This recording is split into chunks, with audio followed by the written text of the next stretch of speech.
আমি দুটো ছবি দেখাচ্ছি, তারপর আমি কিছু কথা বলবো। ছবি দুটো দেখো, দুঃখর ব্যাপার আছে এখানে।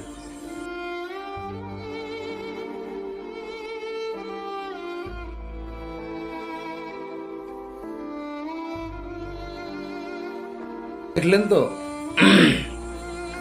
ছেলে এবং ছেলের মা, এই রান্নি মাগি নাকি ছেলেটাকে রেখে অন্য কারোর সাথে পালিয়ে গেছে। ছেলেটা দুঃখে তাই ওর সাধ্য কাজ করছে, মানে ওর মা বেঁচে থাকতেই সাধ্য কাজ করছে।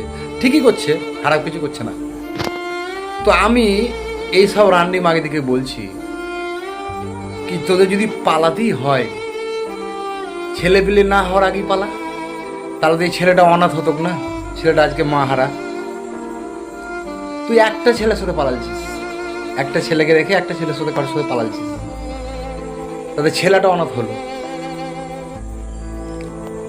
তুই দুজনাকে ভালোবাস, তিনজনাকে ভালোবাস, চারজনাকে ভালোবাস, তাও যদি তোর থামতে না পারিস 10 জনাকে ভালোবাস, কিন্তু তুই ছেলেটাকে কাছে রাখ, ছেলেটার কাছে থাক।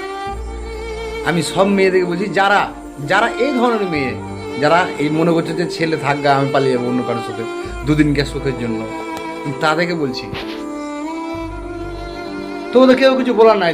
ভেবে নিলেন যে তোর স্বামী মরে গেছে, তাহলে তো আরো মজা। তো স্বামী যদি মরেই থেকে যায় আরো মজা, তোর কেউ কিছু বলার নাই। তোর একটা দাম 10 জনকে ভালোবাস, কিন্তু এইভাবে ছেলেকে কষ্ট দিয়ে ছেলেটাকে অনাথ করে আমার মনে হয় না যায় ভালো।